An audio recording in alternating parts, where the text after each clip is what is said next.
I want to welcome everybody to Off the Shelf this morning. I have been trying for about, I would say 10 minutes to get on into the show, which I just had some technical difficulties. Told myself, stay calm. We've been doing Off the Shelf now for 13 years. So one thing I've learned, 13 years of doing anything, you better stay calm and relaxed and flexible, because don't control everything and don't know how it's going to turn out. But I do know I can stay at peace no matter what. So that's what I told myself to do. I just had to be patient and keep trying and finally got in. So that's a lesson. I know I start the show with a thought for the day, and so that's a beginning thought. And that's something I've learned. I just tell myself, just stay calm and relax.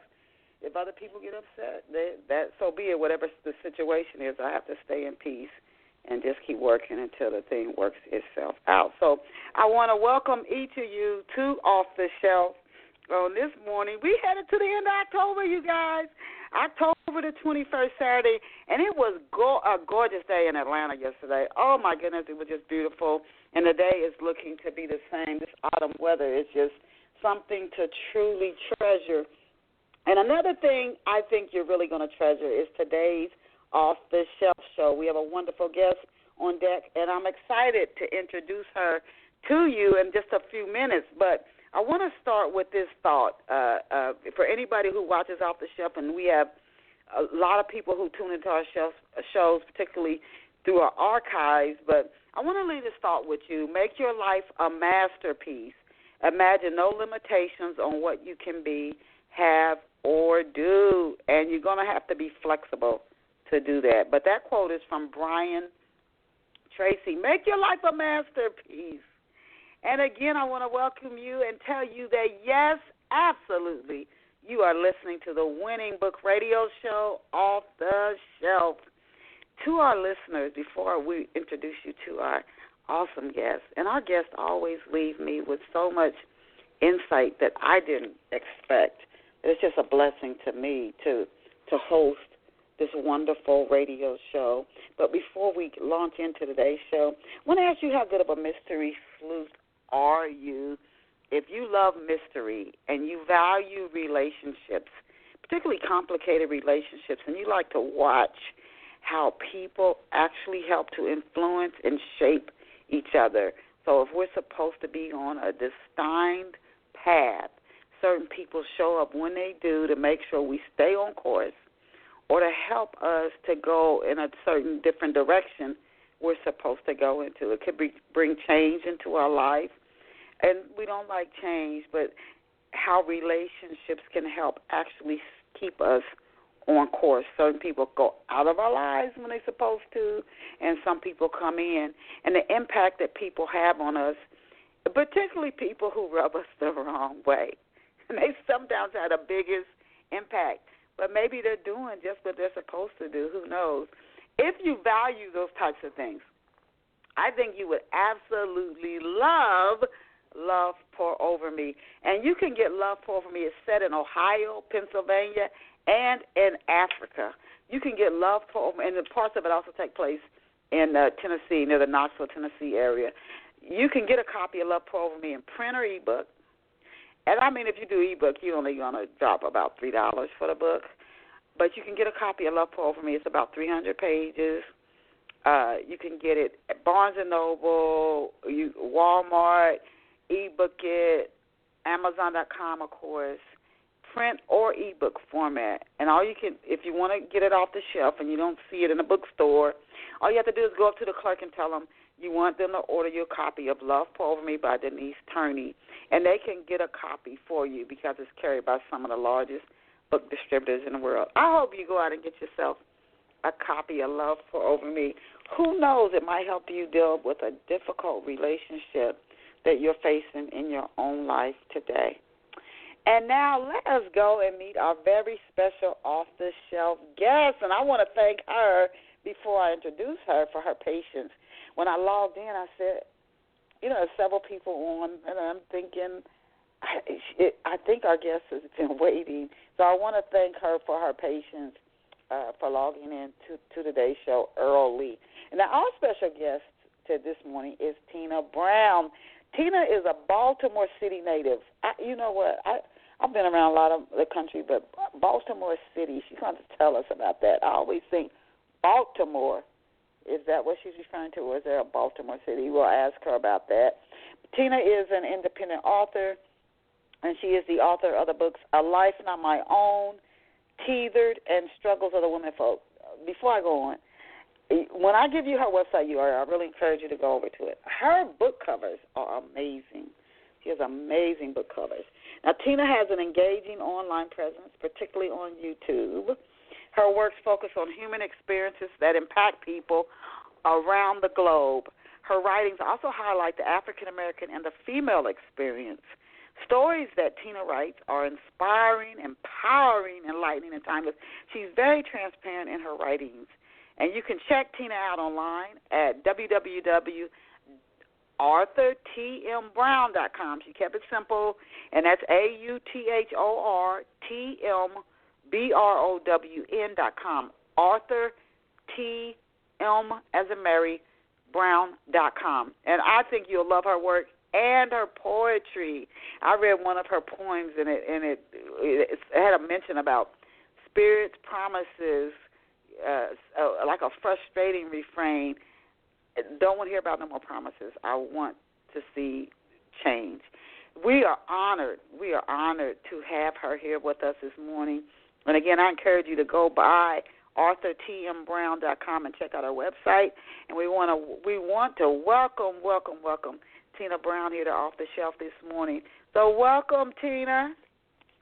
Oh, thank you so much. Oh, my goodness, what an amazing introduction. I was like, is that me? Yes, that's you. Absolutely, that's you. Now, some of the first few questions that I'm going to ask you, Tina, I ask all off-the-shelf guests because one thing I found, I used to do writings for Madame Noor, and to give people a little backstory on the guests before I launch into the questions. So maybe the first 5 questions I ask every guest on the show, and then we'll launch into your books and more about you and your writings. So before we begin, can you tell off-the-shelf listeners where you grew up and what life was like for you growing up? So I was born and raised in Baltimore City. My mom was a single parent, and she was really, really young. Not too long after having birthed me, she had my brother. We were only maybe 15 months apart. My mom grew up in the South, in Southern Virginia, just an old country girl, got herself pregnant, and, of course, got shipped off to Baltimore. Being that country girl, you know, she started running with the wrong crowd once she got to Baltimore City and developed a drug problem. And I give you that background because that really impacts my life because, you know, for the first few years of my life that I remember, like from maybe 5 to 7, I basically spent that time alone with my brother while my mother, you know, was trying to maintain her drug habit, you know. So there was a lot of loneliness, a lot of physical abuse in terms of, you know, as a child, I felt like she thought I was the reason for all of her issues. And so she wasn't that nice to me growing up. Eventually, my grandmother and grandfather rescued my brother and I and found my sister, who was just a little baby. The one saving grace that I've had in my childhood was my ability to just soak up knowledge. And so the attention that I needed, I got from being in school. Even in the 1960s, you know, with all the civil unrest, my teachers were my saving grace. Wow. you know what? In times like those, especially for people who have had a difficult childhood, I read a book years ago called A Child Called It, and I wondered how in the world could a parent, abuse is abuse, to go that far. She made him live in the basement, under the steps, and fed him like he was a dog. When you think about that, like how you almost want to give up, and then help comes from somewhere. For him, it came from a teacher too. He told a teacher, it sometimes it takes a long time, and the pain can stay forever with you, but to know that and to be that help in somebody's life, that's what I would love, to be that light, that help in somebody's life, because you don't know what somebody's going through. But I applaud you, Tina, for making it. You made it. You're like one of those people who can say, I started from the bottom and I made it. So kudos to you and the little girl in you that held on and did what it took so you could reach womanhood. Kudos to you and that little girl in you. I wanted to ask you, even despite those challenges that you went through, and it's amazing how we do blame other people. I have to catch myself not to do that, because you give away your power when your mother couldn't change her own life. If she's blaming somebody else, she's holding herself hostage in that situation. She's really hurting herself. And anybody who does that, but you can't believe that I got myself in this situation, so you can't accept it. So now I have to blame somebody, because it's hard to, I got myself in this bad relationship. I got myself in this situation. No, I got to blame somebody else. Despite all of that, what did you dream of becoming? I'm sure you had dreams. What did you dream of becoming when you were a kid? As most kids, the profession that I dreamed of changed like every week, every month. But the one constant in it all was that I knew I wanted to do something to help people. And I've been able to do that, in a number of different professions. I was in the Army for almost 7 years. I currently work as an engineer in my day job. I pray and I hope that my books are helping people. So, that's been the one constant throughout my life, has been to help people. Wow. Really, really impressive that you took that path. I hope somebody who has, the Lord knows who to send where, when, but who has gone through something and they've decided to just be angry and attack, maybe they'll decide, you know what, there's a different path I could take, even though it started out so ugly. I really commend you and the kid in you. How old were you when you knew you wanted to help people? How old were you when you knew that you wanted to be a writer? Oh, my goodness. I've been writing for a very long time, and the silly thing about it is I thought everyone had the ability to, tell a story and put it down on paper. And I've always had that ability to kind of look at the people that are passing me. It could be like somebody on the street that I'm waiting for the bus with when I was a kid, or, even now I'm in the airport and I see a couple and they hold hands, and I can create a whole story around that in my head. It may have been something that came out of all of that time that I spent alone, when I was a really young kid. But when I consciously started to write, I was an adult. I was 30-some-odd years old. I was starting to be challenged in my own family unit, because I had all of these memories that I hadn't really shared extensively with anyone.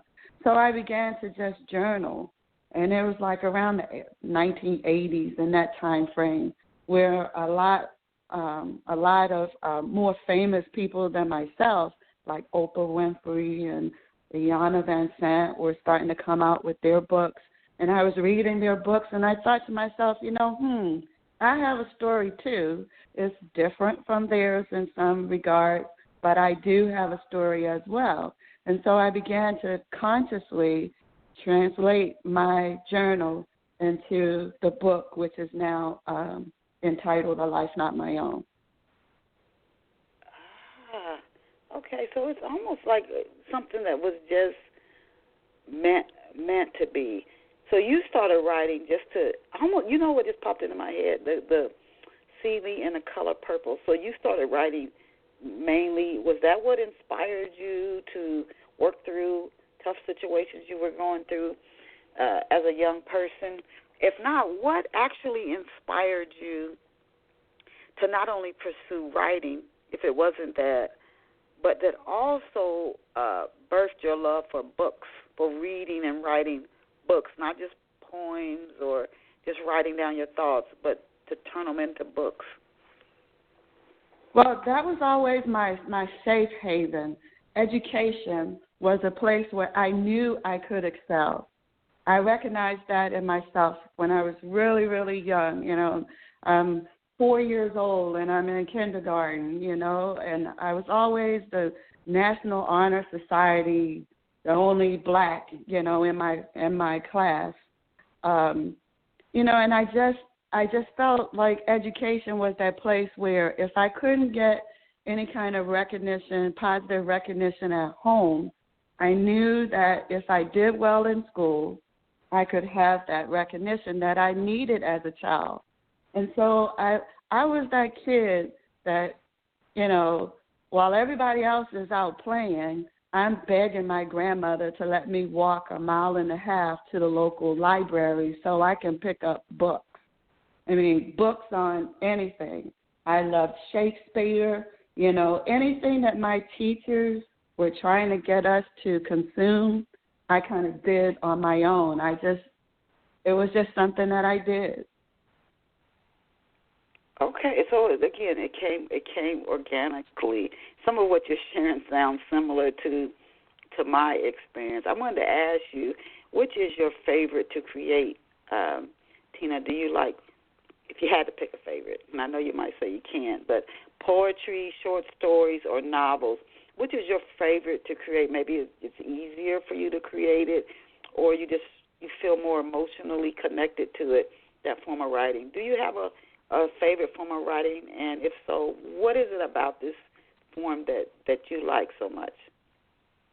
So I particularly like historical fiction, especially African-American historical fiction. And part of that is because, when I wrote A Life Not My Own, I just poured my heart out in my journal, and then I translated it into, something that I thought readers would follow and maybe be inspired from. And after that book came out and it did so well and the response was like off the chain, I didn't really expect that. I'm thinking about what's going to be my next book. And I was reminded of all those tidbits of information that my grandmother, when she raised me, had shared with me about how it was to live in Southern Virginia like in the 1920s and 30s. My grandmother wasn't one to sit down and talk to you for hours. I was just picking bits and pieces that she had shared with me over the years. And I absolutely loved pulling all those pieces together and creating a storyline around it. And then as I'm doing that, in my mind, because I told you before, I can just make up a story. In my mind, characters are like coming in and out of the story where they need to be, like what you said at the beginning of the broadcast about how people come into your life and they impact you even a positive or a negative kind of way. That's sort of the flow that I like in my stories. I want my stories to be relatable to African Americans, to women, and to just the humans in general. I think when you read my books, I hope that there's something in them that everybody can relate to and hopefully be inspired by. Okay. And you know what? I got to tell you, Tina, in doing research for today's show, I could feel right away that you are very passionate and sincere about your works, and you're very transparent in your works. I wanted to ask you, as we go to talk about your book, and again, I love your book covers. So before we talk about A Life Not My Own, who designed your book covers? Well, let me tell you. You know, you've probably heard that. You've heard people say what a bad rap social media gets, you know. But for me, social media has been just a huge blessing. The networking that I've been able to do through Facebook has allowed me to reach people all over the world. And one of those people that I met through my networking, her name is Karen Perkins. She's an author in her own right. She writes horror novels. She's in the UK. She has her own publishing company. She does editing and things like that. I was introduced to her by Janice Ross, who's also an author. And Karen and I worked on doing the editing for A Life Not My Own when I got my rights back so that I could become a self-published author for that particular book. She also has a department that does graphic design and that sort of thing. So after reading my books and falling in love with them, she had her graphic artist. Her name is Cecilia Morgan, also in the UK, who creates all of my covers for my books. Wow, I got to tell you, she is really, really, really good. The emotion that you can feel from looking at your book covers, and there's not a lot of color. She is very, very good in her work, and then compound that with your deep emotional writing.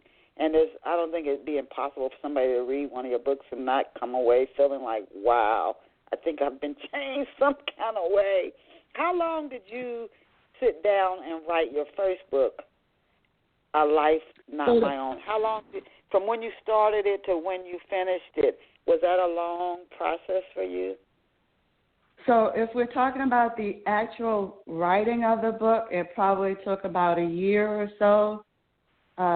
And a lot of that had to do with how emotional I became when I wrote certain aspects of the book. Because mind you, I wrote that book maybe 15 years after the time frame where I'm involved with him. The chapter, you've seen the chapters called Him in the book. So I was already married, already had 2 kids. My immediate family, not even my husband at the time, knew all the details that are captured in that book. But then, because it's so intimate and so, so many details are in it, I kind of kept it to myself. Believe it or not, when I first wrote that book, I had it on a floppy disk, and I transferred that book onto several different mediums until I got a divorce, and the windows and doors and walls, just opened up for me to be able to share that book. So at that time span, you're talking maybe 15, 17 years. Wow. Yeah, because I'm just one of those people that I wanted to be respectful to my family. And, like I said, all of the details that are in that book, I felt that it would be inappropriate for me to, share details about my relationships with other guys while I'm married. That just didn't feel right to me. Yeah. Did you change any of it before you published it? You wrote it, 17 years go by. Did you go back and change any of it before you actually published it? I did not. And there's a reason for that. Because if I went back and I started editing it, I would have taken out a lot of it. Because it is so personal, and there's intimate details. There's love making and all of that is in that book. And even today, I'm reading A Life Not My Own as a podcast through Spreaker.com. And even today, when I'm reading it to post my podcast, I get a little embarrassed. And when I'm, it's just so intense at times. What was the process? So you wrote the book for the reader, and I'm going to ask you to give us an overview of it. But was the process like you just wrote, like you were writing in a journal? Is that how you created it? I did. It was like I'm just writing in a journal. I'm starting from my earliest memories. My earliest memories is what's on the back cover of my book. So I started with that, and I just worked my way through, till the time I'm about 30 years old or so. Okay. This sounds like such a powerful, just your writings alone, they're very powerful. Can you give us then a brief overview of A Life Not My Own? And for off-the-shelf listeners who might just be joining the show, can you let us know if the book is fiction or nonfiction? And then give us a brief overview of A Life Not My Own without giving away too many. Sure, absolutely. So the book is nonfiction. It starts from the time I'm a really small child, and it opens with my first memories of my brother and I living by ourselves. It'll take the readers through my experiences. Like, I was born in 1960, so it'll take the readers through my experiences of living in Baltimore City, going to public schools, and having a mother who had a drug problem. Like I said, we were eventually rescued by my grandmother. And then I have my own set of issues. Some of them I didn't understand the reason why I was doing the things that I was doing. It'll take you through two of the major relationships that I had in my life. I was in the military for a while, so you get to experience what that was like for me. And, it's a lot. Okay. So, and again, I tell our listeners you're very transparent. Who are, before we go deeper into your writings, who are some of the writers? I know you said you loved to read when you were a kid, Shakespeare and other writers, but who are some, and you like historical African-American fiction, but who are some of the writers whose work you admired when you were growing up? So when you were younger, who were some of the writers who influenced you or whose work you really admired when you were a kid and maybe you through your teenage and early 20s? Yeah, I didn't read a lot of the genre that I write in. Like I said, I was big on Shakespeare. I read everything that was Stephen King, and I think it's B.C. Andrews and Flowers in the Attic and all that stuff. I read all of those kinds of novels. Anything that I could get my hands on, really. A lot of times, I always wanted to wear, like, reading glasses, like big, huge glasses, because I felt like such a bookworm when I was a kid. A lot of times I was reading, like, textbooks and things like that. As a matter of fact, by the time I got to college, and, I have a bachelor's degree in psychology, most of the introductory textbooks that I needed to read, I had already read them. Okay. So you had a Stephen King. Wow. Okay. I don't know if I could read. He's very detailed. I like that, but his books are some of them so spooky. But he's written things like Shawshank Redemption as well. Got to ask you this, Tina. Got to ask you this as I'm doing research again for the interview. And the book A Life Not My Own. And I'm just amazed that you wrote this book. 17 years later, you published it, and you didn't even change it from it when you originally wrote it. So that's some courage. That said, I have to ask, why did you decide to share parts of your personal life with readers? I know you said you're doing your podcast now, and even when you read it, sometimes you're like, ooh, why did you decide? I know you want to help people, but to open yourself up like that. You know, over the years, working in the corporate world, you know, we have these what I call morning coffee breaks, you know, and everybody's like, standing around talking about their lineage and, you know, their family and how their parents met and all of that. And I never had anything to contribute to the conversation. You know, I was just holding all that stuff in. And when I got divorced, I knew that my life was going to change in ways that I couldn't even imagine. And I always had this dream of sharing my book. And I knew that just from having conversations with people over the years, I knew that there were people out there hurting. I knew that there were people like me out there, you know, that were maybe being silent. And maybe they were being silent for the same reason that I was being silent, because I didn't want people to look at me differently. You know, I didn't want any special treatment within my workplace because of the background that I had. I didn't want that, you know.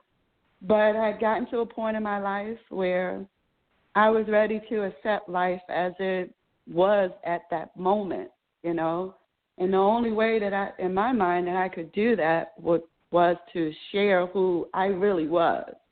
Not the person that maybe people think they know from the exterior when they look at me, you know. And so I just did it. Okay. You know what? Good for you. And, you know, I've heard people who said when they've done things like that it's very freeing. Susan Summers wrote a book years ago called Keeping Secrets, I think. And she grew up, her father was an alcoholic, and she said it was just devastating. But she said she wrote the book. She decided, I'm not keeping any more secrets. And she said the weight that came off, she tried to live a life that was fabricated. This was right, I think, after Three's Company, when she was really, really hot. But she said it was just very freeing for her. I'm not hiding anything else. So did you get that? Did that come for you, too, when you released A Life Not My Own? Like, okay, I don't have to hide this anymore. Yeah, it was a freeing experience. Mind you that I don't want to give, you know, people the wrong impression. There's still a lot more to the story. Not so much about my childhood, but things that have occurred in my life since I've been an adult, you know. And when A Life Not My Own came out, because I didn't change any of it, and I hadn't really had those discussions with my immediate family, my daughter and my son, there were portions of my life that you would not see captured in that book.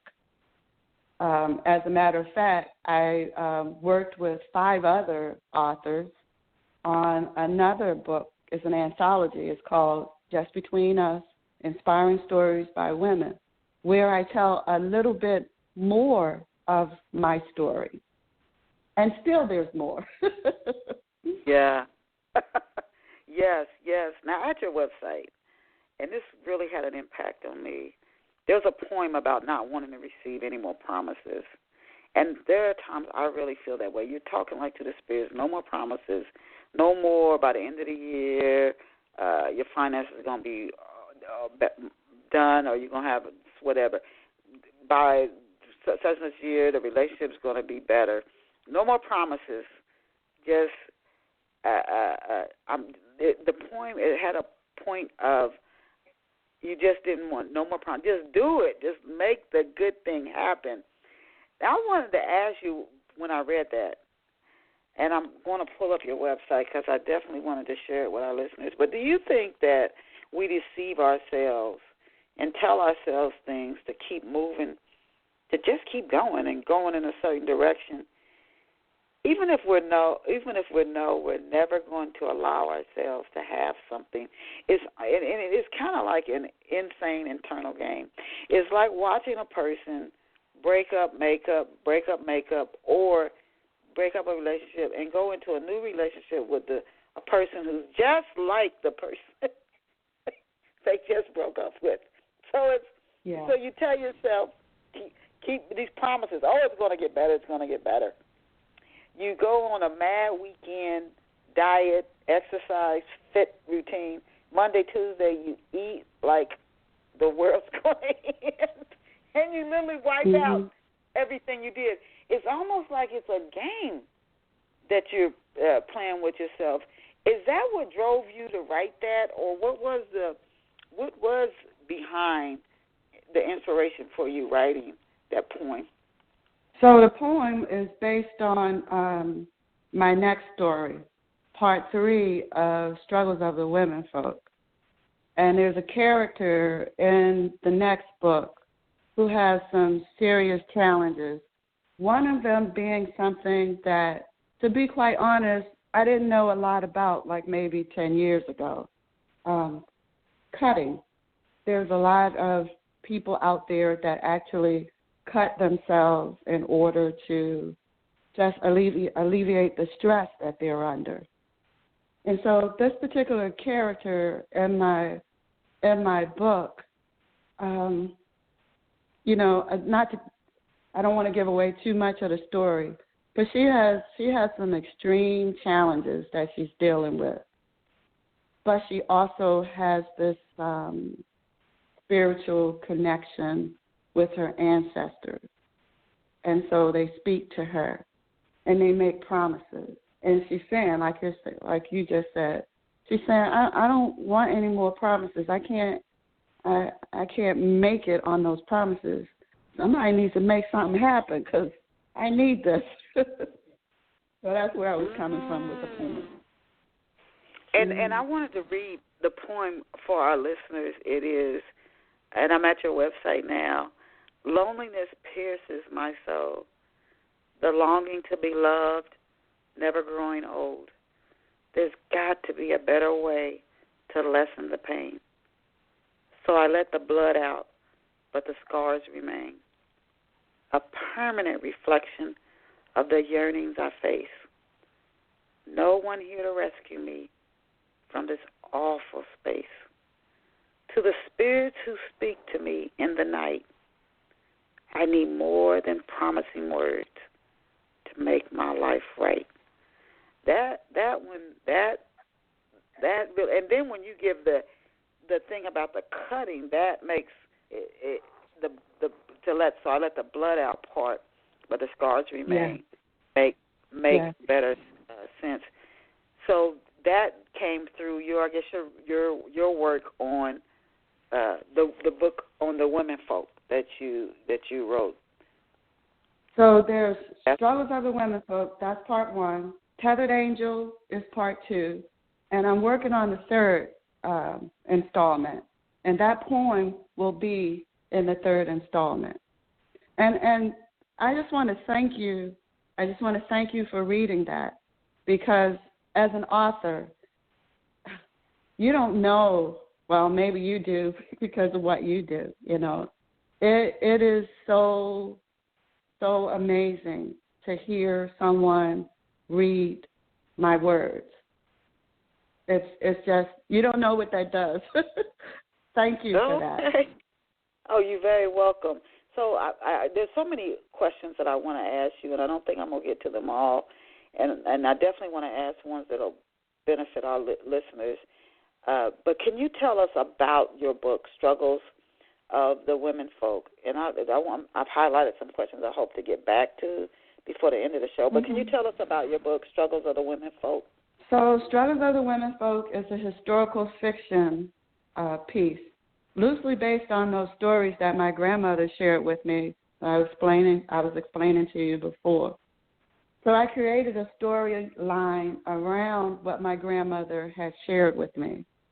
And it's about a young girl named Georgie, young black girl, growing up in the 90s. She was born in the 1920s, growing up in the 30s, has her own set of challenges in terms of just trying to make a better life for herself in a time of discrimination and prejudice. She grows up in Southern Virginia.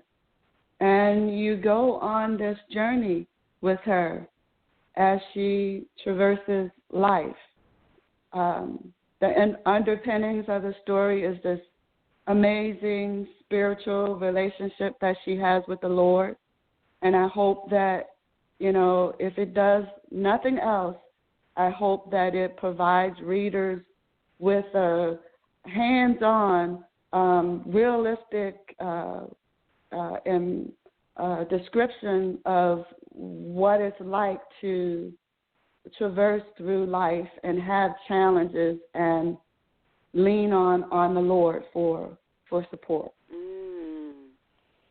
And you would definitely have the experiences to tell somebody, look, it wasn't easy for me, so if I tell you it's worked for me, it just might work for you as well. Now, did you launch Struggles of the Women Folk as an audio book, or did you launch it as a print book? It's a print. It's print and Kindle.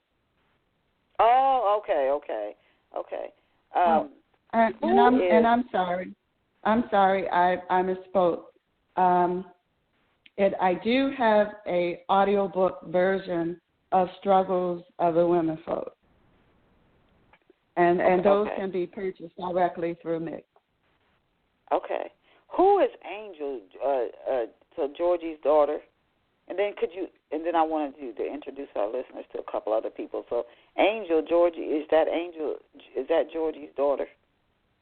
Yes. Angel. The second book in the series is called Tethered Angel. Angel is Georgie's daughter. She was born with a veil over her eyes.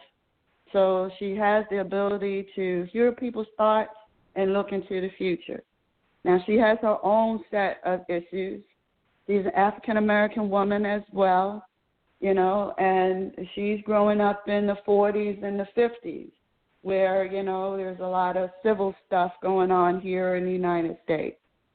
And you have the opportunity to follow her story here in the United States and abroad.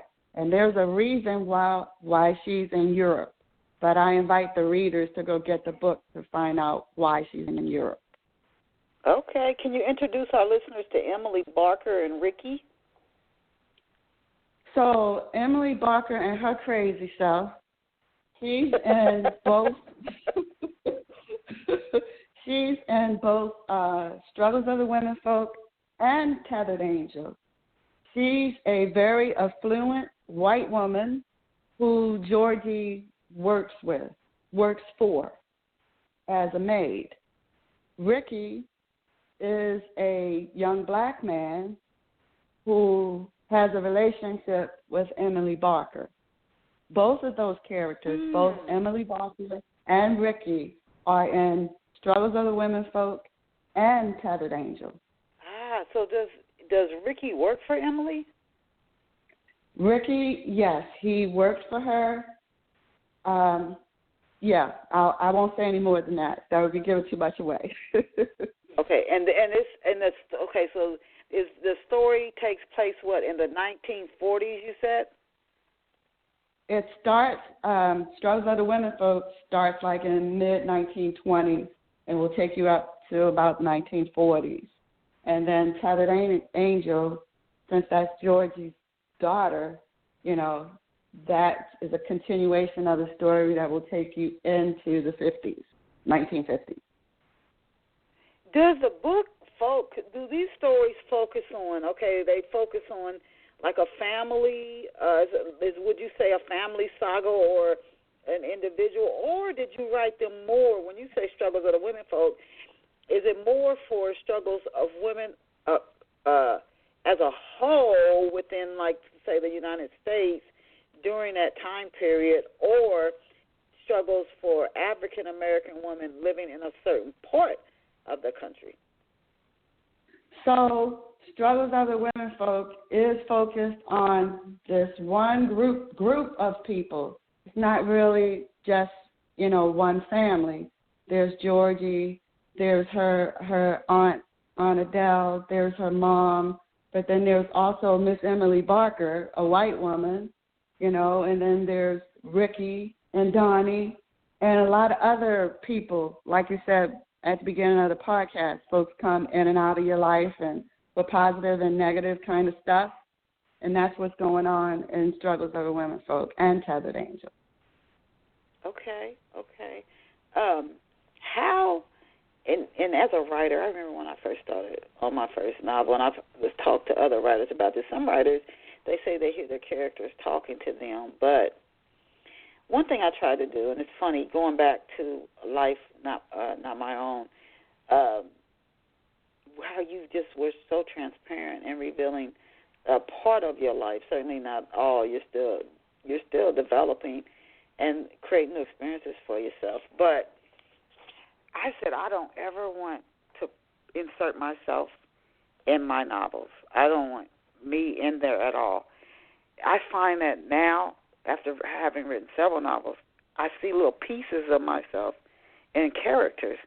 And I'm like, is it even possible for any writer to totally keep themselves out? I remember listening to an interview J.K. Rowling did about those dark characters in Harry Potter.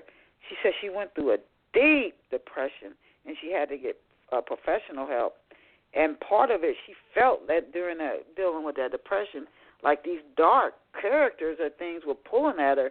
And she said that's where the genesis for that came from. So you listen to writers talking, you're like, oh, that's why he does that, or he writes that way, or she writes that way. How have you found a way to keep your own life's experiences out of your writing, novel writing? And if not, how would you say your real life experience influenced your writing, and vice versa?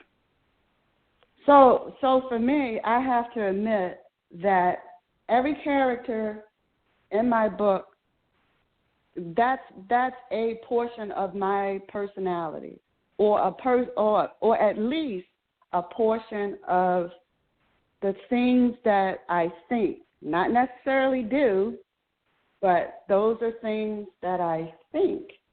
And my books are very dialogue heavy, And so some of the things that the people are saying in my books, or some of the things that they're doing, that is a reflection of me.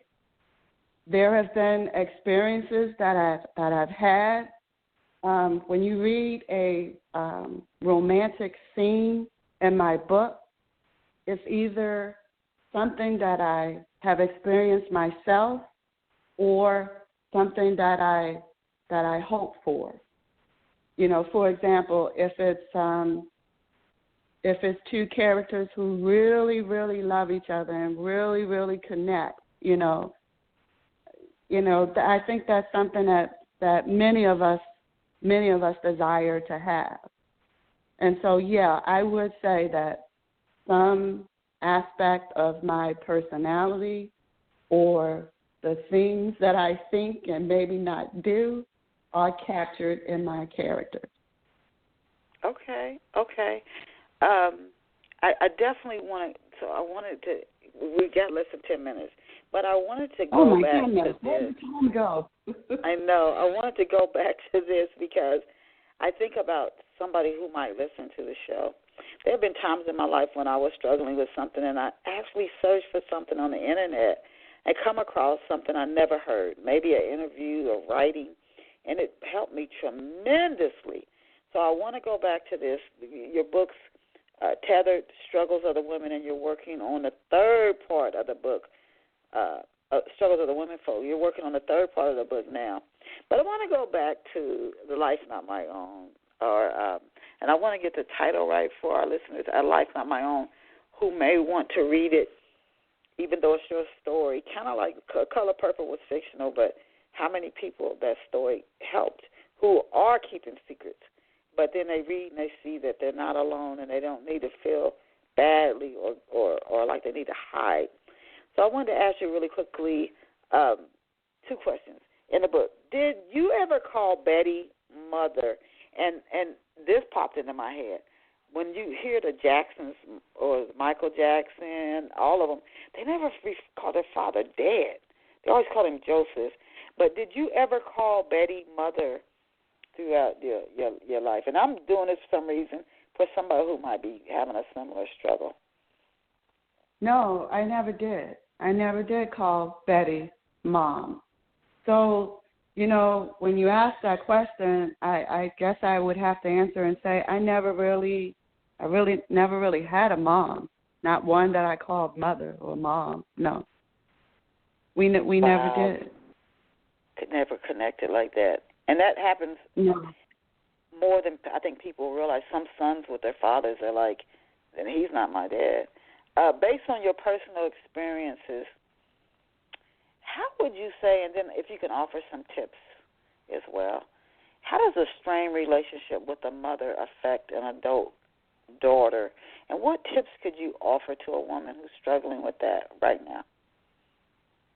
I mean, it can manifest itself in so many different ways. To me, there was a time in my life, I'm not going to lie, there was a time in my life I was quite promiscuous. That's just the way that it was. And it wasn't like, I said to myself, okay, I'm just going to sleep with people and I don't care or anything like that. I guess subconsciously I was looking for love. I was looking for that kind of connection. I hadn't really been taught what that connection would look like.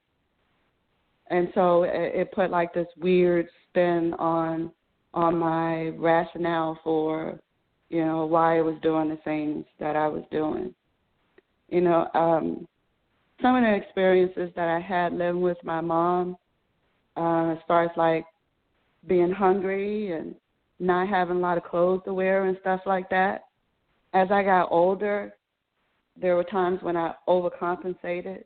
There was a time when if I could see the back of my refrigerator, it would just set me crazy, because it reminded me of when we had nothing to eat, there was a time and still, even today, I have to reel myself back in a little bit.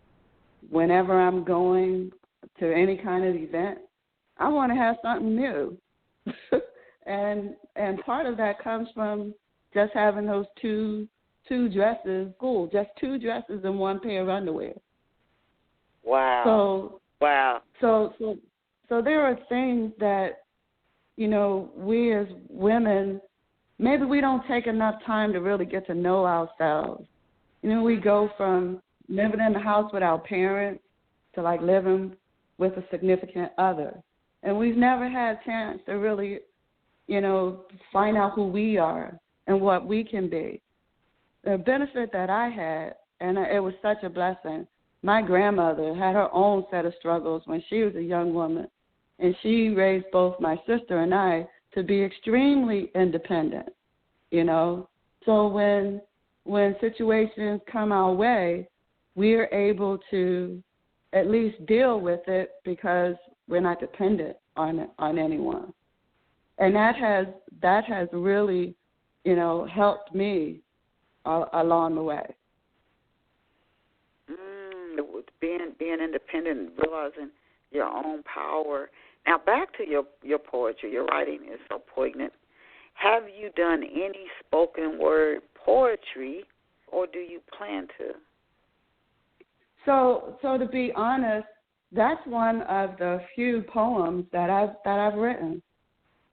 Really? That, yeah. That's one of the few that I've written. And I wrote that like in 15 minutes or so. It just kind of poured out of me. And I guess I'm no different than most authors. You know, our characters, they speak to us in weird kind of ways. And I think it is also somehow tied to our experiences and that sort of thing. So as I'm writing about this particular character and the things that she's going through, I just start writing this poem out, and that's what I got. Wow, we learn so much about ourselves, and I'm not going to get to all the questions, but we learn so much about ourselves while creating. Tina, what have you learned about Tina since you started writing books? Oh, my goodness. The things that I've learned about myself really have nothing to do with the books. Believe it or not, I am quite introverted. You know, I always felt like I had something to share with the world. I had a story, but really stepping outside of my comfort zone and stepping on a stage and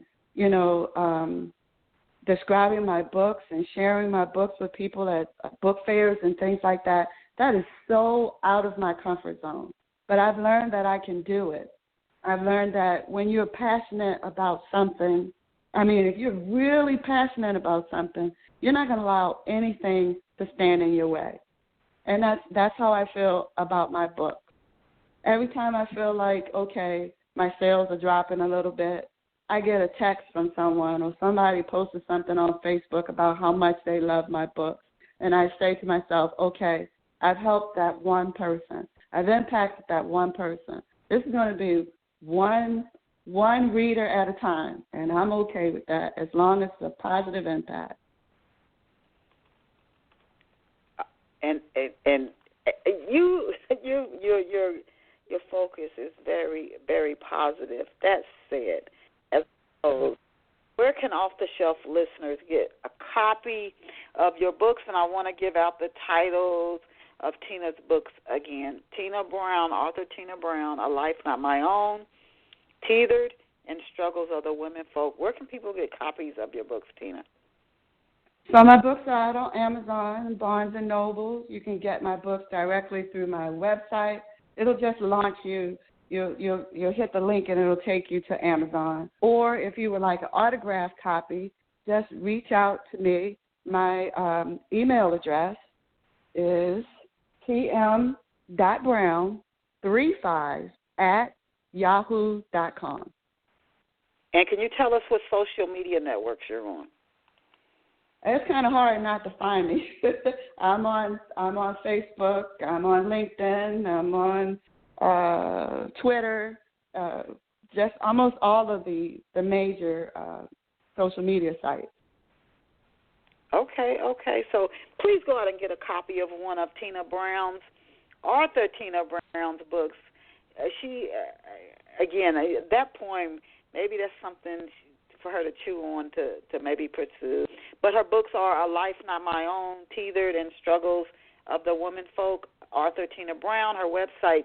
And I do encourage you to visit her website, authortmbrown.com. Again, that's authortmbrown.com. We are just so honored to have had Tina Brown here with us here on Off the Shelf this morning. Another talented author that we're just so grateful to be able to introduce you, our Off the Shelf listeners, to. And we encourage you to support Tina Brown. And please come back next Saturday.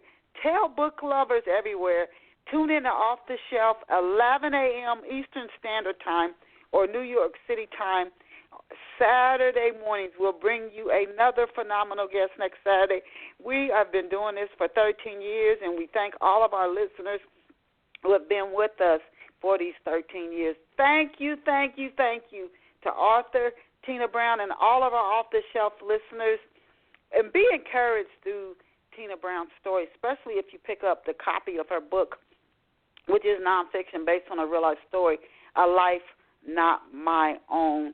I want to leave you with this, as we always do. Remember, you are amazing. You're awesome. You are incredible. You are not what happens to you. You're not what other people say about you. You're what God created you to be, and you are awesome. Go out and create a fabulous day for yourself. Tina, I will send you an email when the show finishes streaming. Bye for now. Thank you so much. Take care. Bye.